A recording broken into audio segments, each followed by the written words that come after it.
So the fact that once you're out of your course, you haven't got that structure to keep you going, almost like, I know I've got to get this essay done by such and such a time. Yeah, I know I've got to attend college on these particular days. And you can feel a bit lost without that. You're no longer being guided week by week and no one's telling you what you need to do next. You finally got rid of those blooming criteria, but actually you now realise that they did give you a bit of a focus.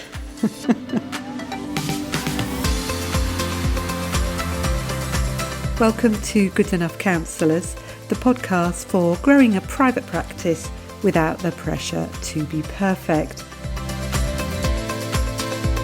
I'm Josephine Hughes, counsellor and creator of Therapy Growth Group, helping you get the clients you want and create the practice of your dreams.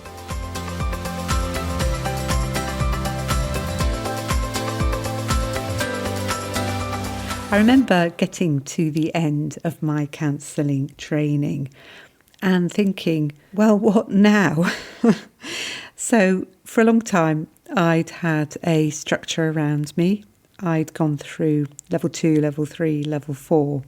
So it had taken me about 4.5 years to actually qualify. And those last 2.5 years when I was on my diploma, we'd all worked together as a group. We'd been through quite a lot together in terms of going through process group together. There'd been a lot of change and we'd witnessed each other going through hard times and coming out the other side. So there was a real sense of camaraderie and support. We'd had the structure of the essays, those blooming CPCAB criteria that we'd all tried to reach. And suddenly it was all over. It just stopped. And you start the summer and you can feel a bit bereft. And this may not be true of you, but it was certainly true of me that at that stage in my life when I'd finished my course was that my kids were becoming older, they're growing older, and they didn't need me quite as much.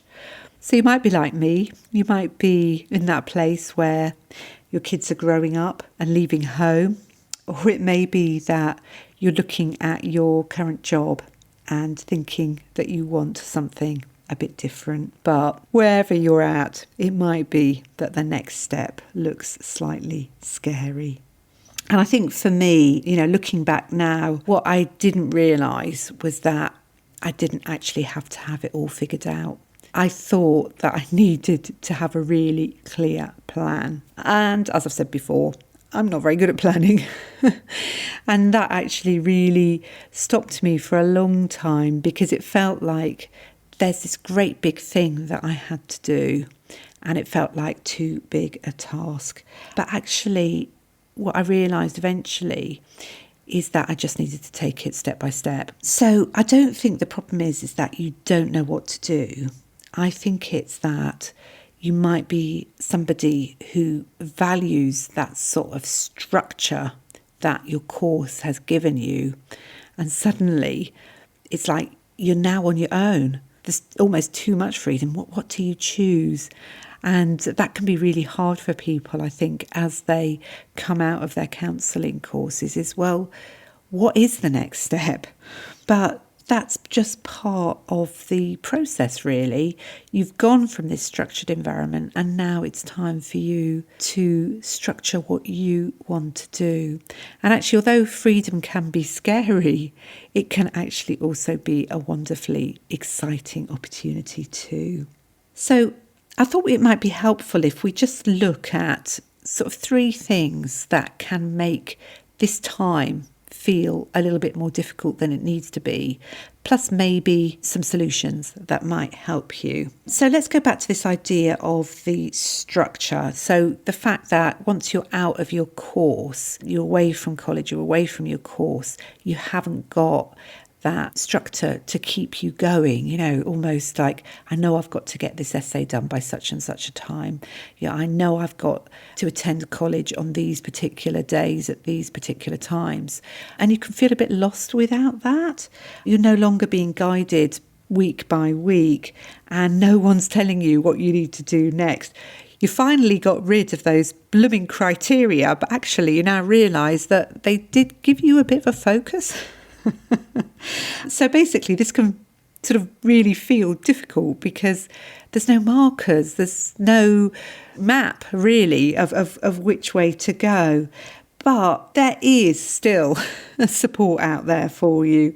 And here's just a few ideas as to what could support you in this time. A supervisor. Obviously, if you're still in placement, you can talk to your supervisor, and your supervisor may well be able to help you think about what your next steps could be. There's also peer groups. So just because you finished your course doesn't mean that you never need to see your peers again, unless, of course, you don't want to see them again. Hopefully not. Hopefully you have got some good relationships there. But, that doesn't happen for everybody. And I've certainly heard from people who said, that sense of, we're all a group and we're going to keep in touch. It just wasn't there for them. But there are other sort of peer networks out there. For example, I run my therapy growth group, and we've got peer supervision in there, but also we do meet up for community events, and also we meet up for coaching calls. So that's another way of being with people, as well as obviously the Facebook group that goes with it. So staying connected can really help you. And if you're unable to stay connected with the people that you're on your course with, there are other alternatives. Now, something else that can be problematic is that you may be doubting yourself more than you realise. And I think often these thoughts aren't in our awareness, but they do hold us back. And here's just a few ideas of what might be coming up for you, especially if you're thinking about starting private practice. And especially if you're starting private practice, as I was when I was in my 50s, is that you can think to yourself, I'm a bit too old to do this. And especially looking around now at the amount that we're on Facebook. If you're my age, you might not be on Facebook if you're a bit younger, but you're sort of looking around at the online world and everything just seems so techie, and you might think, I can't do that. I'm not going to be able to manage to do that. And that can really stop you and make you pause. But in fact, what I've found is that there's actually quite a lot of help out there to help you with the techie sort of stuff. So it's surprising, really. I mean, even if you just look on YouTube and get YouTube to help you by showing you actually how you do something. And you can also ask AI as well, if you've been using AI at all. For example, ChatGPT, openai.com, you can go in there and start a conversation and say, I'm trying to do this, how do I do it? And it breaks it down step by step for you. So surprisingly, there is help out there. So you might sort of be thinking, I don't know how to run a business. And I think the thing is, what I'd really like you to remember is that you've already done something that a lot of people would never even dare embark on. And that's, you've completed a counselling course. And that is not easy. And if you think back to the steps that you took, you probably felt quite similar as you took those steps. I can remember being absolutely terrified at the thought of doing a diploma because I thought I'd never be able to get a placement. I was really, really worried about getting a placement and how I'd do it. But when the time came, I thought to myself, I have to get a placement. And so I sat down and I just worked my way through all the different places where I could apply for a placement, and in the end I got 2. So it's amazing. You have managed to do stuff already, and it's about remembering that, reminding yourself of that, allowing these thoughts to come up into awareness, and then just thinking, so how am I going to resolve that? And this is where it can be really helpful to have that support around you, because if you really can't think of the answer, you can talk to your peers, your supervisor, to someone like me, and the answers are often there. Somebody else can actually help you. So just remember that you didn't know how to do a counselling course. You didn't know how to find a placement. You maybe didn't know how to write essays, but you worked it out. You probably didn't know how to do those blooming CPCAB criteria, but you worked those out as well. So you can do it. Now, something else that might come up for you too is what I sort of mentioned at the start, it just looks really, really big. And it might be that you're trying to see the whole path instead of the next step. And I'm always saying this to people in my group. If it feels like it's too big, you need to break the step down into even smaller pieces. So you might be feeling really overwhelmed. You're looking at, I'd have to have a website. Oh my goodness, I'd have to go on social media and I've got no idea how to do that. Oh, how am I going to write my directory profile? And when you think about all those things, you just want to stick your head in the sand somewhere. I can't do this. And believe me, I've been there as well. I was completely overwhelmed, and it did actually take me 2 years from between when I finished my course to when I got started on private practice. So, I wasn't particularly quick with it. So be kind to yourself. It took me 2 years. It takes as long as it takes. And the reason I eventually managed to do it was because I had some support. I had a mentor, and that's part of why I like to help people, because I had that help. So, I like to help others to reach the same stage. You just don't need the full plan. You just need the next step.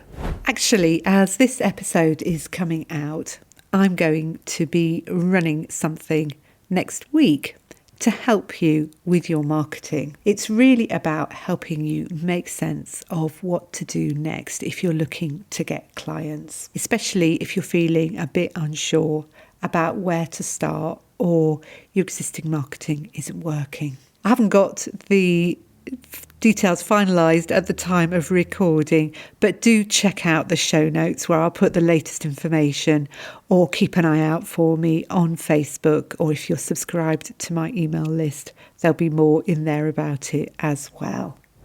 So, thinking about your next step, for example, it might be speaking to someone else who's already in private practice, just asking them how they got started up. It could be that you've got a profile, you just need to update it maybe. It may be even that you give yourself some time off and just let everything settle, and you don't need to put yourself under pressure to make a decision at this moment. You could do something like, I've got a download for setting up in private practice, and that goes through lots of different things that you need to do to get set up. So I'd just like to sort of remind you that it is okay to pause.